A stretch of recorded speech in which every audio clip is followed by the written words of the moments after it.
Assalamualaikum warahmatullahi wabarakatuh. Hai teman-teman, saya Rosdana Dewi dari Universitas Pancasakti Bekasi dengan program studi pendidikan ekonomi. Dalam video ini saya akan membahas mengenai salah satu bentuk wirausaha yaitu bimbingan belajar atau bimbel. Nah, sebelumnya apa sih wirausaha itu? Wirausaha adalah suatu kegiatan untuk melihat kesempatan yang ditemukan, lalu mengaturnya, mengambil resiko dan mengembangkan usaha tersebut agar mendapatkan keuntungan. Wirausaha merupakan sesuatu yang biasa dilakukan untuk orang yang mampu membuka usaha secara mandiri. Orang yang melakukan kegiatan wirausaha disebut wirausahawan. Mereka berani mengambil resiko dan mampu berpikir kreatif untuk memanfaatkan sumber daya di sekitarnya untuk dikembangkan. Wirausaha ini dapat dilakukan sebagai usaha sampingan jika kita bekerja sebagai karyawan. Salah satu bentuk wirausaha yang saya minati yaitu usaha bisnis bimbingan belajar atau bimbel. Mungkin teman-teman sudah banyak mendengar kata bimbel. Nah, apa sih definisi bimbel itu sendiri? Definisi dari bimbel adalah suatu kegiatan yang dilakukan untuk memberikan bantuan kepada peserta didik dalam upaya meningkatkan prestasi atau hasil belajar yang lebih optimal di lembaga tempat mereka menuntut ilmu.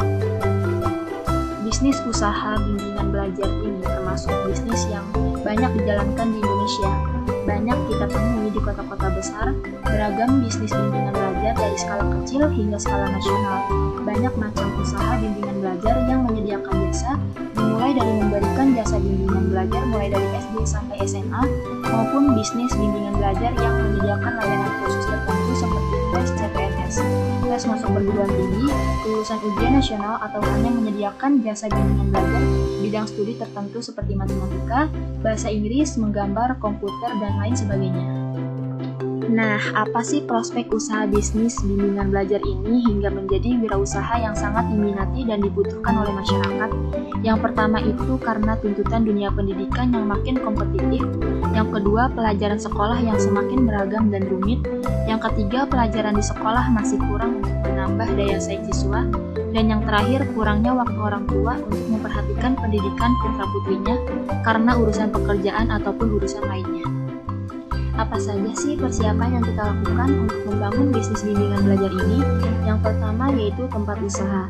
Kita bisa menyewa gedung ataupun rumah kita sendiri bisa menjadi tempat usaha kita. Yang kedua yaitu peralatan dan perlengkapan seperti papan tulis, meja, kursi, modul, dan lain sebagainya. Yang ketiga yaitu tentor. Tentor ini bisa kita sendiri, keluarga, teman, mahasiswa, ataupun sarjana pendidikan sesuai bidangnya masing-masing.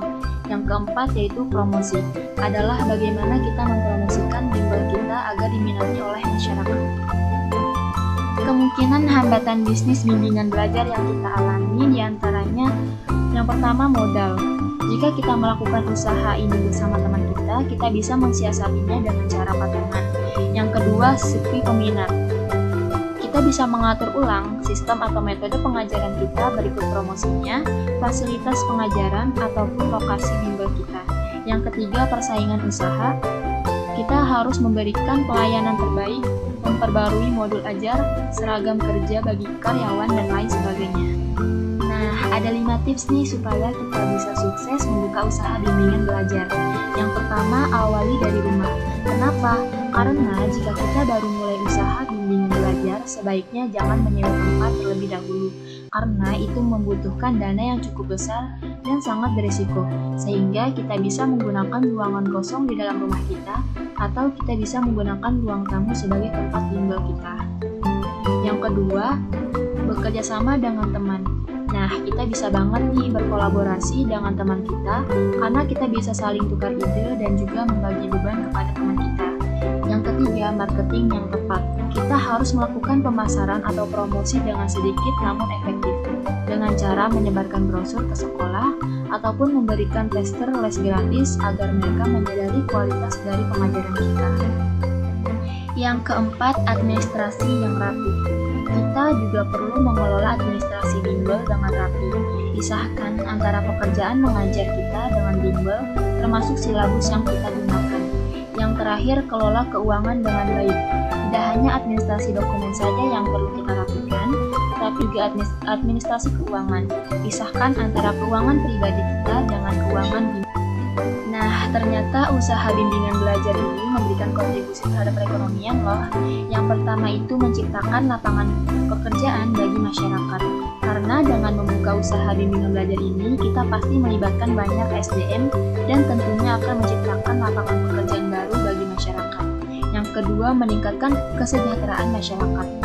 Dengan terciptanya lapangan pekerjaan baru, tentunya perekonomian dan kesejahteraan masyarakat akan membaik. Yang ketiga, menumbuhkan kreativitas. Usaha bimbingan belajar ini juga bisa menjadi wadah kita dalam mengasah keterampilan mengajar kita dan menumbuhkan kreativitas bagi siswa yang kita ajar.